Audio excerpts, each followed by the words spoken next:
already been open thus far. So good luck with that. Thank you for joining us this morning. This is our webinar on returning to work, liabilities and obligations of employers with recalling employees to work. So this will be applicable to all sectors. And we're very lucky this morning. We have our, oops, sorry about that. Oops, my screen is here. We have Simon Sigler of MDK Business Law that's going to walk us through a presentation this morning. His practice is focused in commercial litigation and real estate litigation. I know for any of you that were on our open call yesterday, you were excited by that. And so if anyone wants to stick around and ask Simon a few questions about commercial leasing issues that you're having, feel free to do so at the end. He has appeared before the Ontario Superior Court of Justice and Federal Court of Canada on various commercial litigation matters.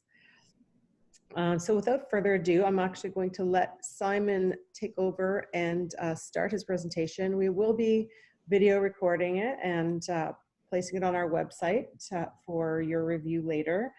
We will also provide you with contact info for Simon if you want to follow up with him after. I would ask that you please refrain from asking questions during the presentation, just because we want to make sure that we get through the entire presentation within the hour time frame for those of you that have to leave after an hour. But feel free to add any questions that come up as Simon's going through.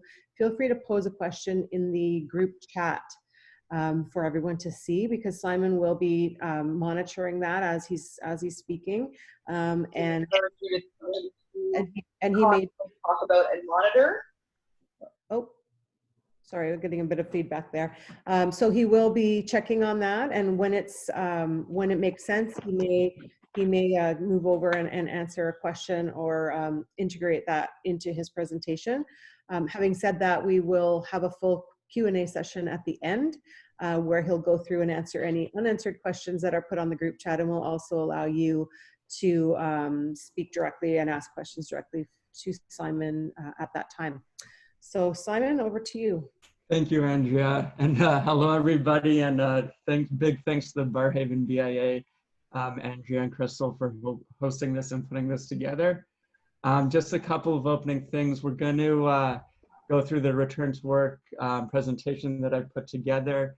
As Andrea's alluded to, if you do have some questions, put them in the chat, and if they're appropriate, I'll address them in line with the presentation.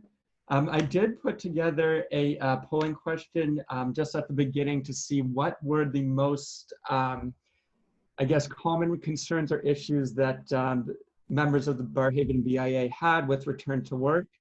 So if you want to take a look at the screen and perhaps just type it in an answer into chat, and I can see what people are particularly concerned about. I expect that the bulk of our presentation today and the questions today will mostly be dealing with work refusals and the accommodations that need to be made.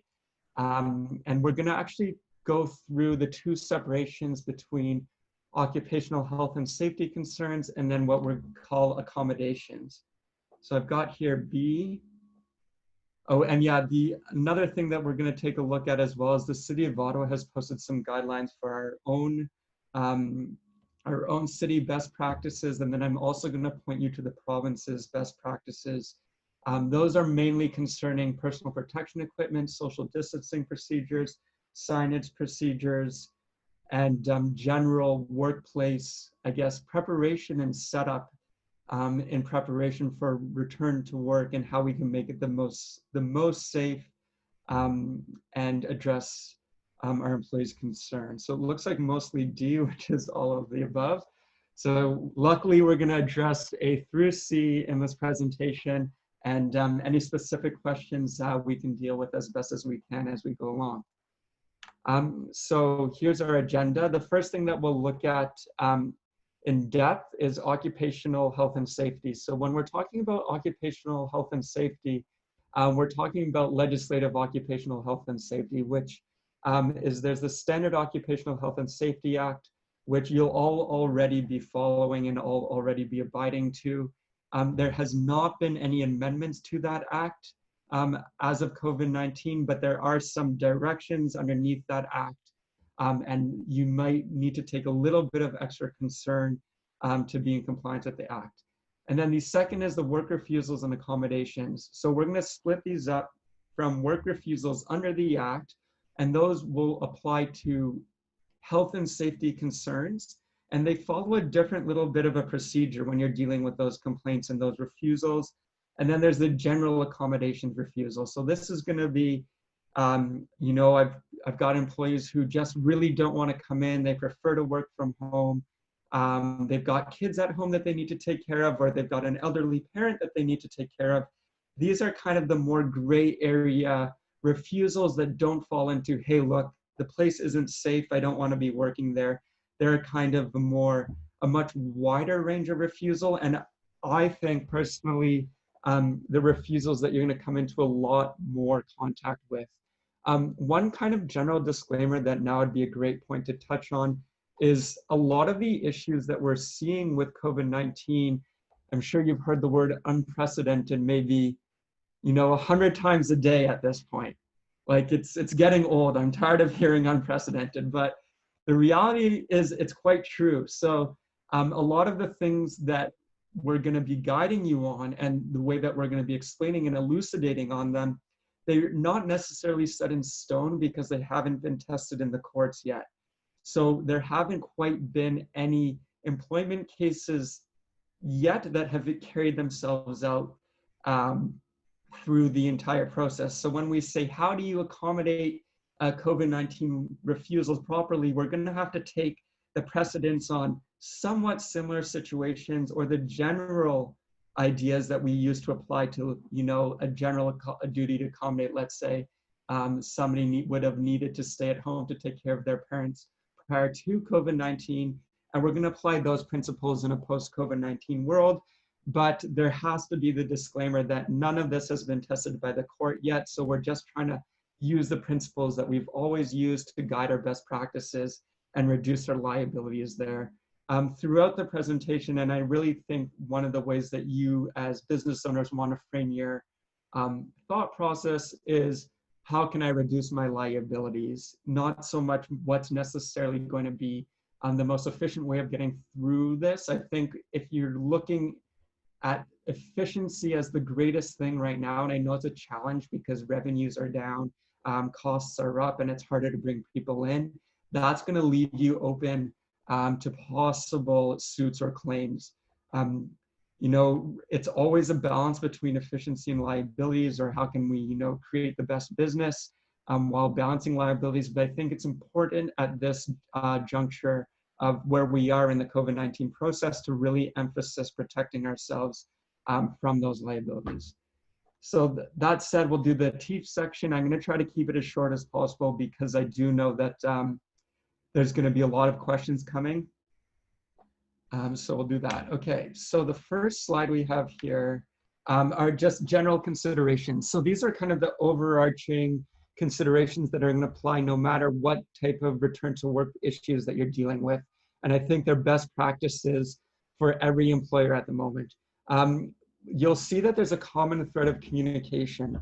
So one of the best practices that you can take on is to be an effective communicator with your employees and basically distill as much information as you can to them as to what your return to work policies are, when you expect to be back to work, what procedures have you implemented within the workplace to prevent the spread of COVID-19, and importantly, to keep on top of what the developments are concerning COVID-19, and making sure that not only you're not relying on your employees to figure that information out for themselves, but to communicate that information to them.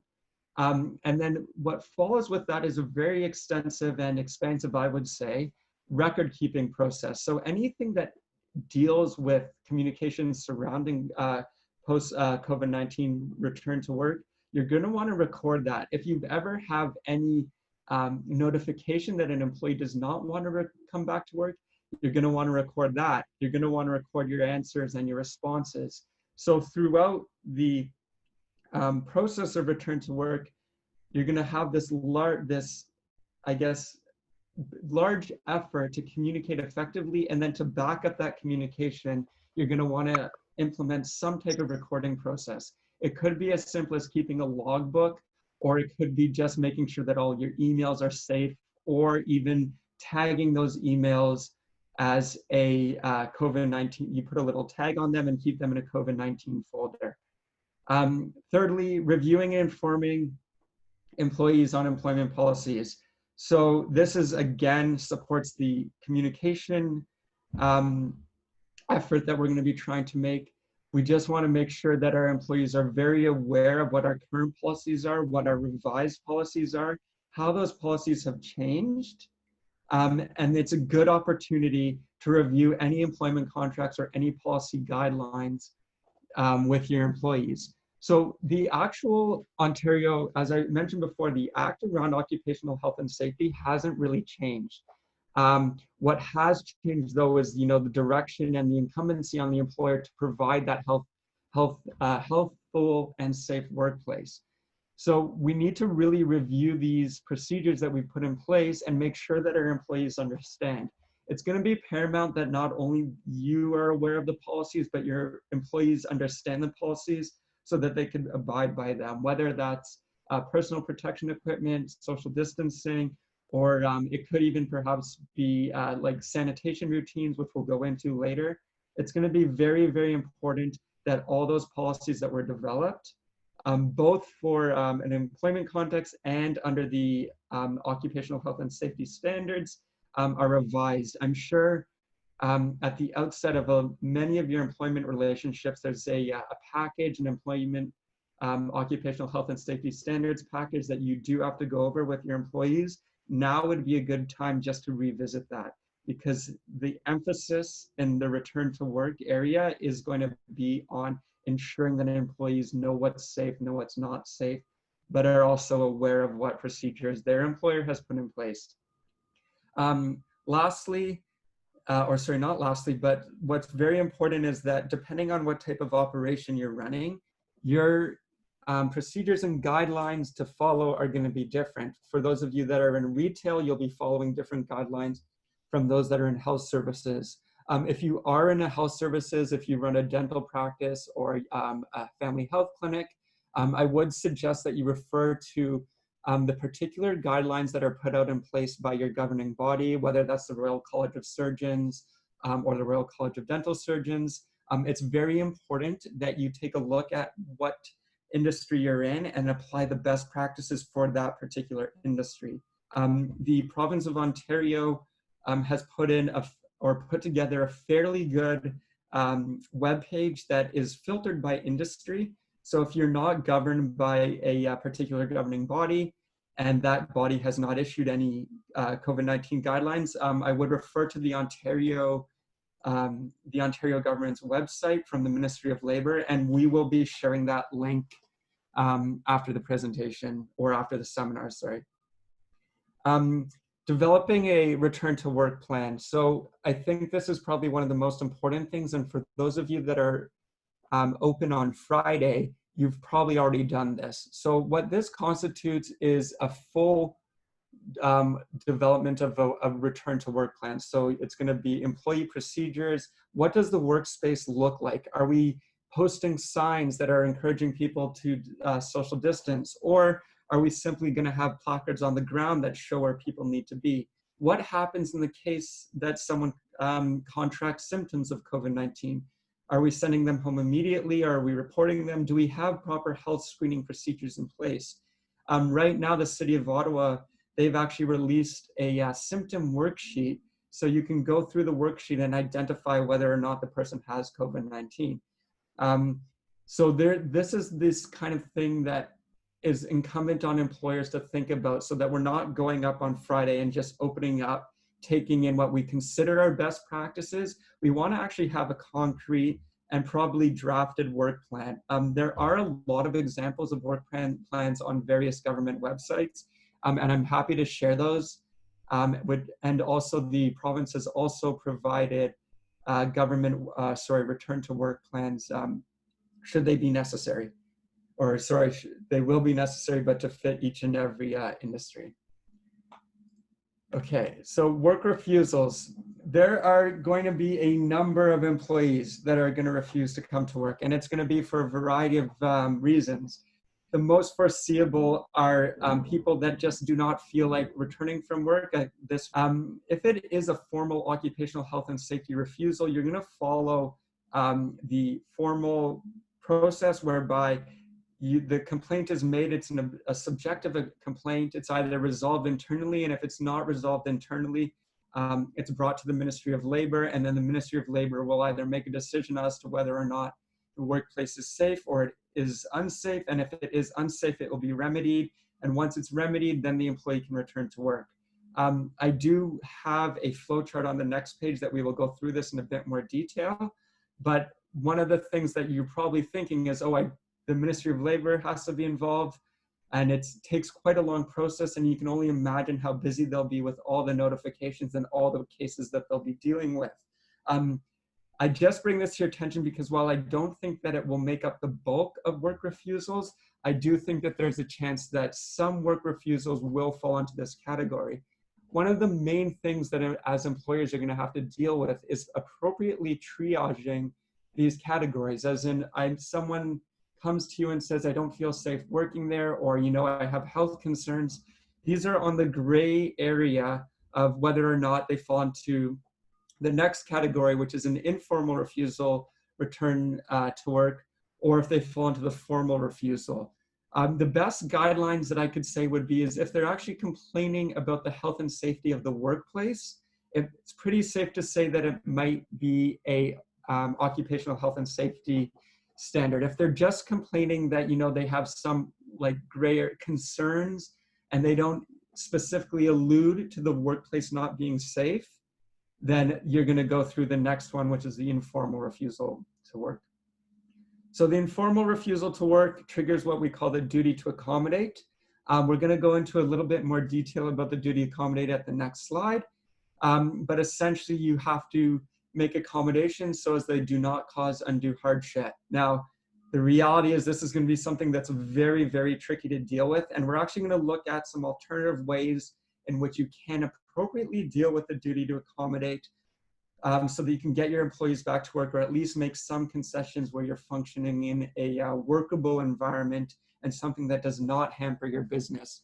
Of course, if it does cause undue hardship and you're just not able to make the accommodation, then termination is a possibility. I would just ensure that if termination is the only remedy that's available to you, I advise you that it's done in accordance with the Employment Standards Act and the common law, and of course, any employment contract that the employer and employee may have entered into. Something that overarches all these accommodations and work refusals is that you cannot punish employees for exercising their right to a safe workplace. It's a human rights issue, and as we go further on, you'll see that the duty to accommodate and human rights are very much so intertwined. Employees have the right to work in a safe workplace, and they do have the right to even feel like they're working in a safe workplace. Okay, so here we've got a refusal flow chart. So this is for a work refusal under the Occupational Health and Safety Standards Act. And this is where they're reporting that there's the workplace itself and is an endangerment to health and safety of the employee. So the first stage here is it's just a reason to believe. So it's subjective. We don't have an objective test. It's enough for the employee to say, hey, look, I believe that the workplace is not safe due to COVID-19.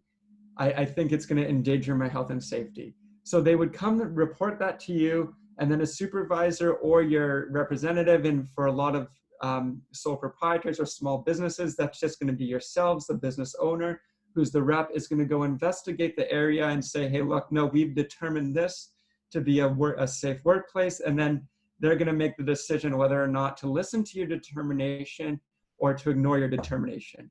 If they ignore your determination, it goes to the second phase. So then it's reported to the Ministry of Labor. If you have dealt with this before, you will know the procedure. If you have not dealt with this before, it's quite easy to report on the Ministry of Labor's website, but I do want to note that most consultations are done by phone, and sometimes it's a lot easier just to call and follow the procedure given on the Ministry of Labor's website to report a work refusal. What happens with the work refusal is there's an investigation done, and generally now these investigations don't actually take place at the work site. You're going to answer a couple of questions, the employee will answer a couple of questions, and then they'll make a decision. If there is a corrective decision action required, you'll be notified of that corrective action. And then once that corrective action is made, a decision will be made and the employee has to return to work. What's going to be very interesting about this is, as again, we don't really know how they're going to be adjudicated, these cases will be adjudicated, what corrective actions will need to be made.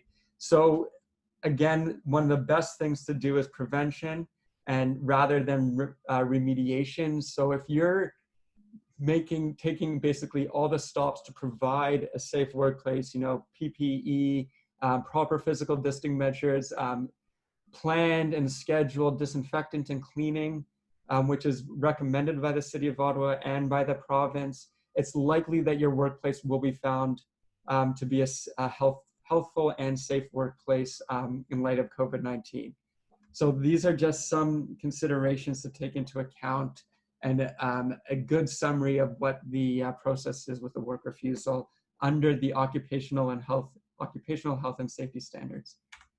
Okay, so accommodations. Accommodations are generally where the bulk of your work refusals will take place. So we ran through a couple of the examples before: childcare, high-risk individuals, an elderly person at home, preference to work from home in the case of an office, or I'm trying to think what else might be. Maybe someone doesn't think that their commute is safe. So they're fine with the workplace, but their only way to get to the office is through a bus, and they said, hey, I can't even commute there because the bus system isn't safe for me. So the general rule is you've got to make an accommodation to the point of undue hardship. Undue hardship, as you'll see at bullet number 2, is an action requiring significant difficulty or expense. So this significant difficulty or expense is taken on a case-by-case basis.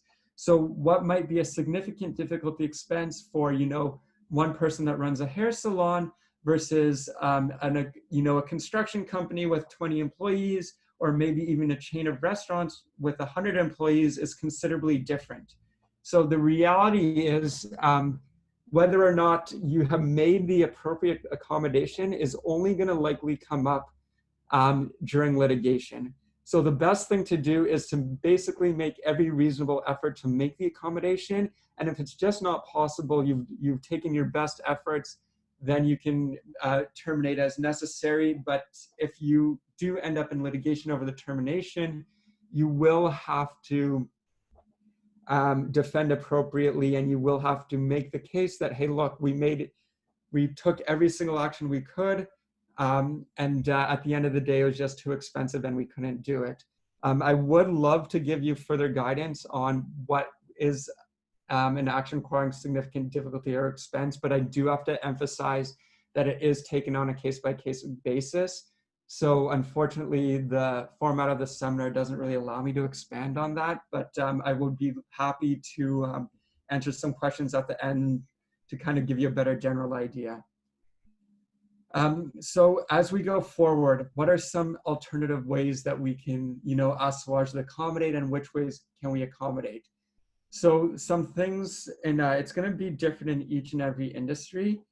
I'm going to use a couple of examples and see if that kind of colors the picture enough for us.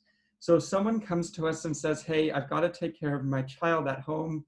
The daycare centers are closed. I can't come into work.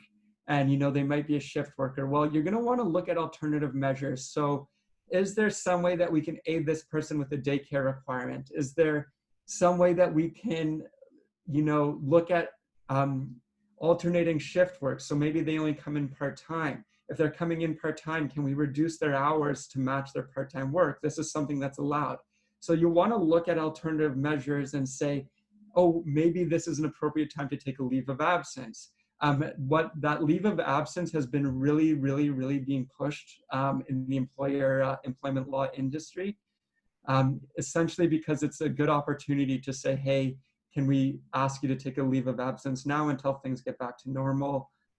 It's a kind of a great tool because you're essentially, bridging the time that that person needs to come back to work. If you absolutely need people to come back to work, you want to look at things like shift work rotation and continued work from home where possible. So shift work rotation would be a reduction in hours for your employees, putting them on a part-time schedule, just that way that you're maximizing physical distancing, you're minimizing the amount of people that are going to be in the workplace, and you're still having people come back to work.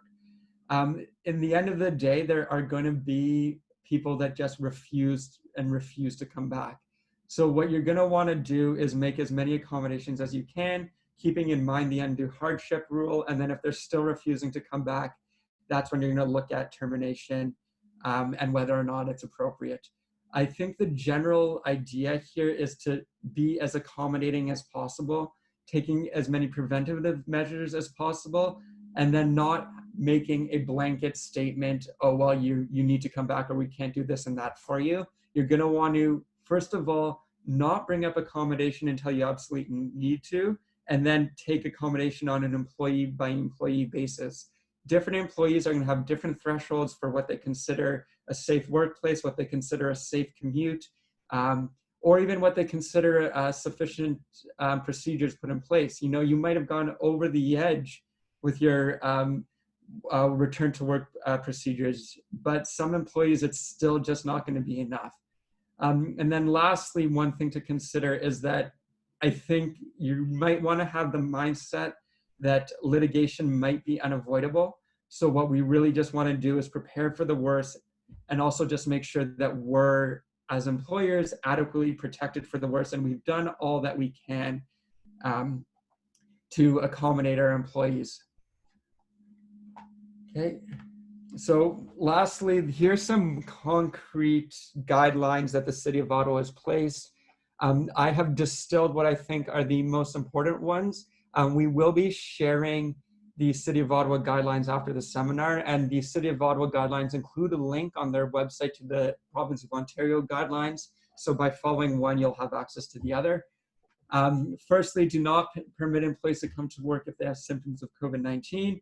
I think it's pretty clear, but they've got to stay at home. It's, again, one of the ways in which you are going to create a healthy workplace and a safe workplace is by preventing people with COVID-19 from working. Health screening questionnaires are available for employees with symptoms.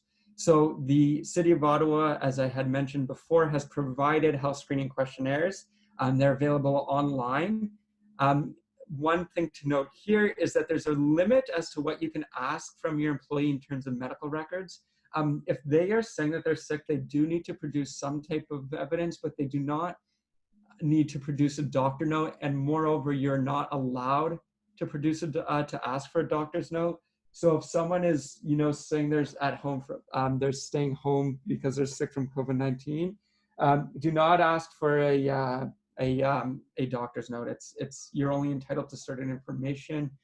We could probably spend a whole seminar on what information you're entitled to specifically concerning medical records. But the general rule is to err on the side of caution and do not ask for a doctor's note. Cloth masks should be worn in places where physical distancing is difficult to maintain. So when we think about certain areas, like if you're in a retail space, you have a line to check out, you're going to want all your employees to wear masks. You might even consider keeping masks at the front of the store, just the disposable masks, and handing those to patrons. I have seen some grocery stores doing this, where they will have an attendant at the door with a stack of masks, and they will ask people who are coming into their store to put on the mask. The customer can politely decline, and that's okay, but it's still maybe a little bit of an overarching practice, but it might be a good practice. Post signage, I think this one is very, very important because it communicates not only to your customers, but to your employees necessities about social distancing, wearing personal protection equipment, and sanitizing, hand sanitizing, and disinfectant. This is in addition to posting any procedures that the government has placed. So if those guidelines that we previously discussed, you're going to want to post those in your employees' room, but you're also going to want to post your own procedures. So that return to work plan that we discussed before, once you've got that down and once you've got a good document that basically summarizes that plan, I would post that as well. This is, of course, in addition to reviewing the plan, as we mentioned really, really early on in the presentation, that you're still going to want to have that procedure and that plan posted as a constant reminder. Disinfectant and disinfecting tissues. So this kind of falls into two categories. The first one is having hand sanitizer readily available and disinfecting tissues readily available. The second one is more of a management procedure where you're going to want to have scheduled disinfectant procedures. I know it sounds crazy, but you're going to want to disinfect and clean all surfaces, and especially door things that people touch. Maybe once a week at a minimum, maybe twice a week is probably a bit better. I do know that certain industries have posted industry-specific guidelines. So for example, and if you're at a dentist's office, your disinfectant procedures are going to be much more burdensome than they are if you're in a retail store. I do know that I think at hair salons, you're going to want to disinfect after every single time a customer comes in. So you're going to want to wipe down the chair, wipe down the table, possibly even wipe down the reception. But again, it's on a case-by-case basis, and happy to discuss what might be the best procedures or point you at least to the correct organizational society that can tell you what's best procedure for your industry. Lastly, consulting the province's guidelines regarding COVID-19 in the workplace. We did mention this previously, but the province has put an industry-specific guideline sheet together, and it's worthwhile checking. And again, this kind of ties into the first thing that we touched on is keeping informed and communication. You're going to want to check, I would say, almost every day to see if things have changed. And it, again, industry-specific, look at your industry organizations, listen to some of the experts in your industry as to what they're doing, and then you'll generally be okay. Yeah, so I think that made it in 38 minutes, so close enough. Thanks, Simon. Yeah, so it's great. So we have a full 20 minutes left for Q&A, and I'll just direct you to the chat because there are at least 4 or 5 questions there already. So maybe we'll start with those. But anyone else that has a question, please feel free to post it to the chat, and Simon will get the question. And sorry if I was talking too fast. I was really trying to get through the material in an adequate amount of time. So, okay. Yeah, so I got a question here from Ken. So I'll read it out. The alternative measure of a leave of absence is an excellent suggestion. Is there any risk that someone might complain that they're being denied an income through this? So Ken, that's a very good question. So most employers will be familiar with something called constructive dismissal. Constructive dismissal is essentially where the work becomes so hard to complete or they're not making enough income that it essentially constitutes a termination. So there is a risk in this of a forced leave of absence being determined as a constructive dismissal.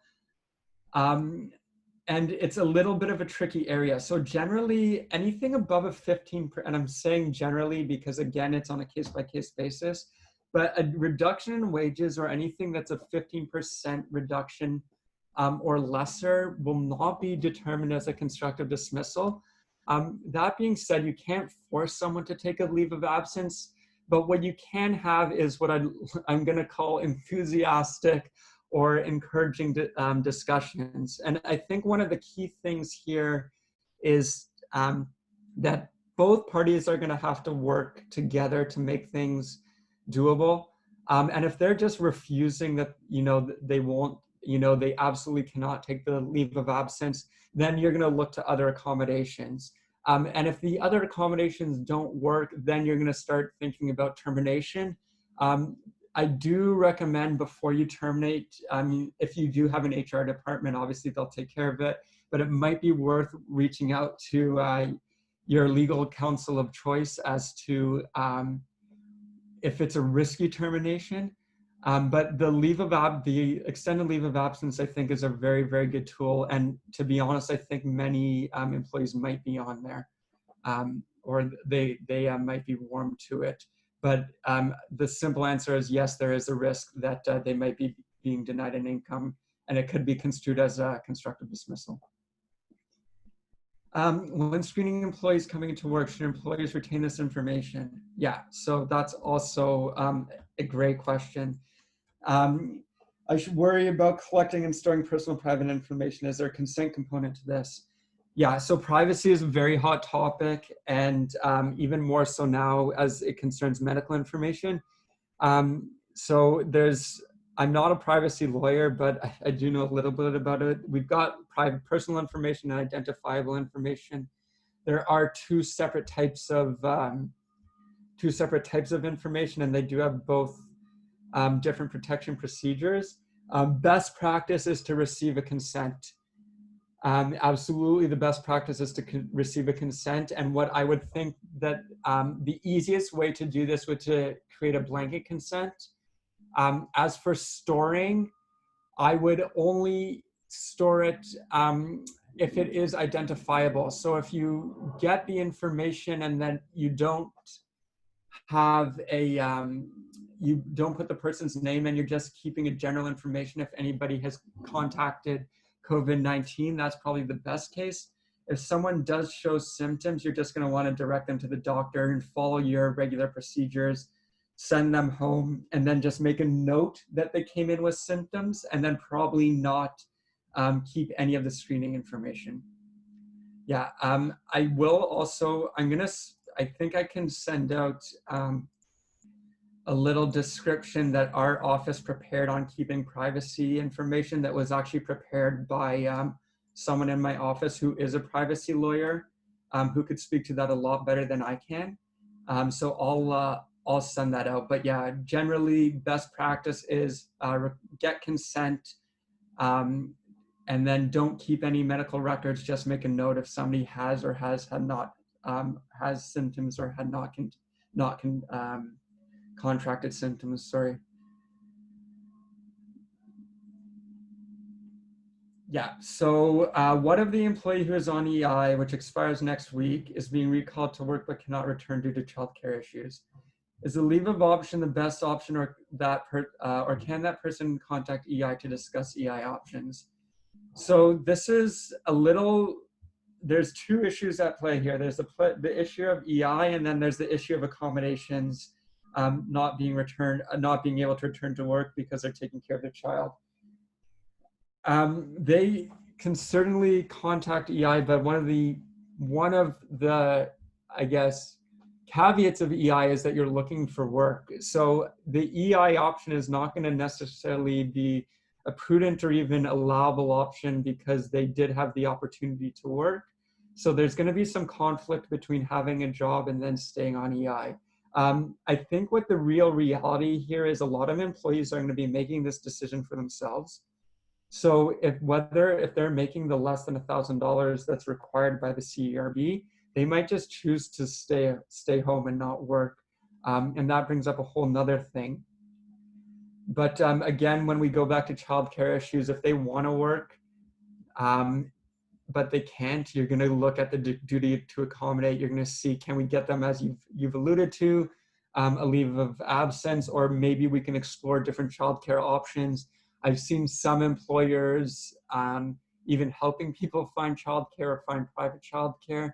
So the duty to accommodate kind of does go beyond saying that we're just not able because you've got kids. We do have to look to see how we can accommodate that. And again, it's that kind of alternative option. So as you mentioned, leave of absence. If they have a spouse, they can organize with their spouse to come in. They'll come in for 4 hours a week, and the spouse will do their job another time. It's really looking how we can make things work. And then in the end of the day, if we can't make things work because it's costing the employer too much money, too much hardship, then you're going to look for termination.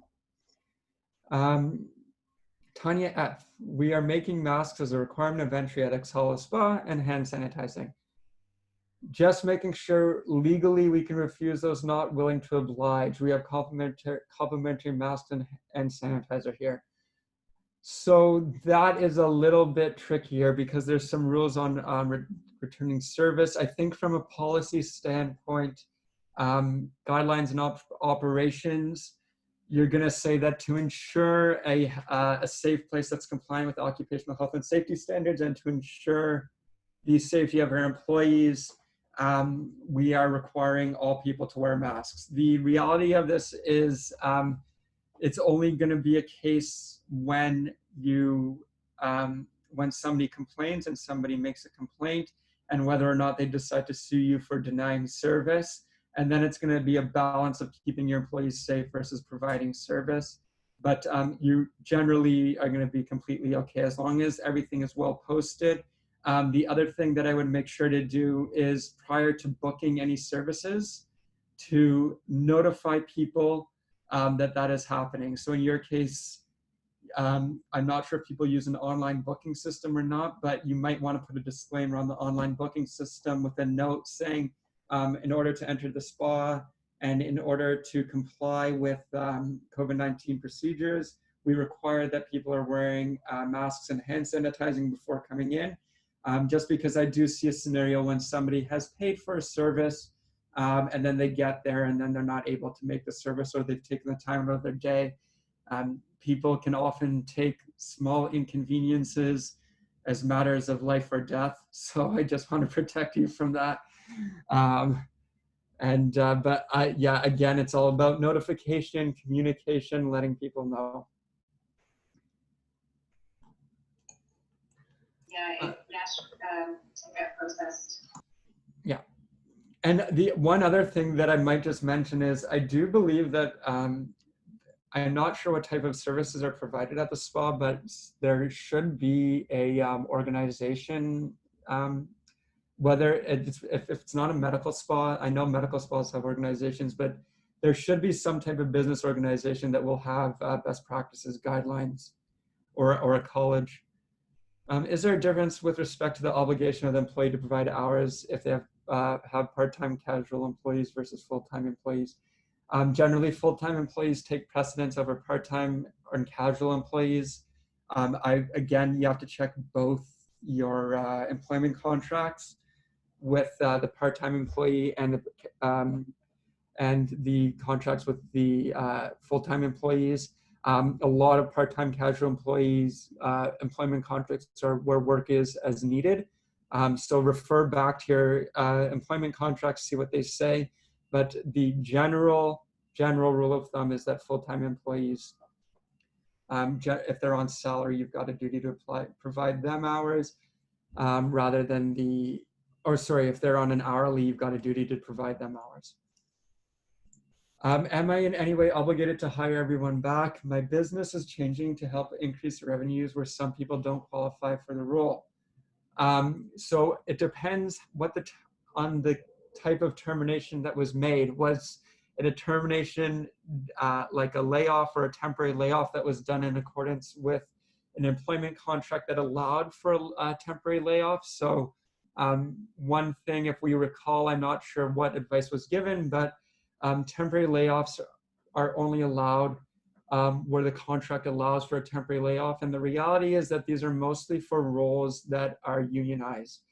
Unions have been very, very helpful in getting those temporary layoff contract provisions in employment contracts. And then it's a reference back to the referral, the employment contract. One of the ways at the time that the mass layoffs were happening that people got around temporary layoffs was they made it an employment contract amendment. And the amendment would have carried certain terms about how people can return to work. I think one thing that's essential to emphasize is that the general rules about termination without cause have not changed. So if you do feel that you need to terminate somebody, you can always terminate without cause, and just certainly ensure that they've got the appropriate notice period or the appropriate pay in lieu of notice, which changes depending on the type of role the person was in and how long they've been working there. And then, of course, the Employment Standards Act. So while we're always thinking like there's certain circumstances that are created, the reality remains that termination is still possible through the general avenues that we've used before.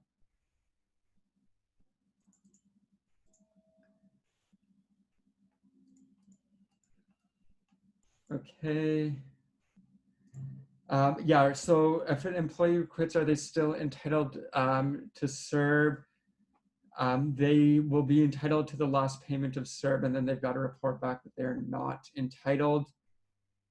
And then they do have to begin to work. But I do believe the way that it's working is that they get their last payment up until they've quit. The reality is those that CERB is self-reported, and I have heard of cases of people that are not entitled to CERB, somehow managing to still get payments or not reporting that they are entitled. I know that that's an issue that the government is currently looking at, but what their stance has been so far is that we're gonna pay people. Now the most important thing is getting money to those in need, and then we're going to look at people that are taking advantage of it at a later date. Okay, would love a return to work. Yeah, we can certainly talk about specific return to work plans. Again, as I mentioned before, it's on a case-by-case basis. So looking at, we're going to want to look at what you need and what's most appropriate for your business. If you're in a position where it's Thursday today, and you're opening up tomorrow on Friday and you don't have time to really put one together, I'd refer you to the province's website, which I'll share the link with Andrea, and she'll disseminate to you. But for now, just for now, as something to carry you over. And then if you're also in one of the groups that doesn't have a return to work plan, what I would suggest is to err on the side of caution. Maybe go overboard until you've developed a sufficient and more balanced return to work plan. Okay, so if an employee is part-time and a new applicant from another branch is willing to work full-time, is it okay to hire the new employee and don't recall back the part-time employee who works less than 4 months with me? Okay, so John, I notice you're from the UPS store, so I'm not sure if UPS employees are unionized. I thought that they were. So there's going to be some more specific and I guess more specific considerations to think about if that's the case. But generally, again, you're going to want to refer back to the employment agreement with the part-time employee and the new employee, or I guess you don't have one with the new employee. Okay, so if you're not unionized, you're going to want to refer back to the part-time employment agreement. Since the person has only been working for you less than 4 months, a termination without cause will not be very expensive. It's going to be probably 2 weeks pay, possibly 3, but likely 2 weeks pay. So that might be a better option in the long run. But again, it really, really depends what's in that employment contract. Yeah, one of the things about employment law is that it's very, very on a case-by-case basis. And you're generally, when you're considering a termination or you're considering any type of change in one of your employees' employment statuses, is to always refer back to the employment contract first, then the Employment Standards Act, and then the common law. Yeah. Okay, thanks, Simon. It's actually 5 to 11, so just for a time check here. So sort of last call for anyone that wanted to post a final question to the Zoom group chat. Simon, what was that slide that I just saw? Did that have your contact information? Yeah, so if I can Yeah, post the contact information. Yeah. Yeah. Perfect. And I will send you, Andrea, the on Ottawa and province best practices websites. Okay. So that's great. So we'll have, actually Don will email out that information. Oh, there it is. Yeah, I'm going to save it in chat and we can email it out as well. Okay, perfect. So it's in the chat, everyone. If you want to click on that link and save it or copy it somehow. But we will send out a copy of the presentation, and we'll also include the links from Simon as a follow-up email for all participants. Simon, just Don has posted a question here asking about hiring new staff, and can they still use the 75% wage subsidy if it's a new employee? Yeah, so it's going to depend on what employees you had previously taken on. I think people, I'm not 100% certain though. I do see that some people are doing it, but it's on the basis of your previous year's income. So I'm not certain, to be honest, Joe, but I can get back to you on that. So if you get me your email, Joe, I'll get a clearer answer for you. Okay, so maybe Joe, you can contact Simon directly on that, and his email address will be in the follow-up email we send to you, but it's also posted up there in the on the screen. Okay, so we're just 2 minutes before 11. So thank you everyone for joining us today. We hope that you'll join us next Wednesday morning at 10 a.m. for our weekly open business call. And definitely watch for the email in your inbox as a follow-up to this webinar presentation. And thanks again, Simon. Yes, thank you everybody for coming. Great, and good luck to everyone who's reopening tomorrow. Yeah, good luck. Okay, thank you. Yeah.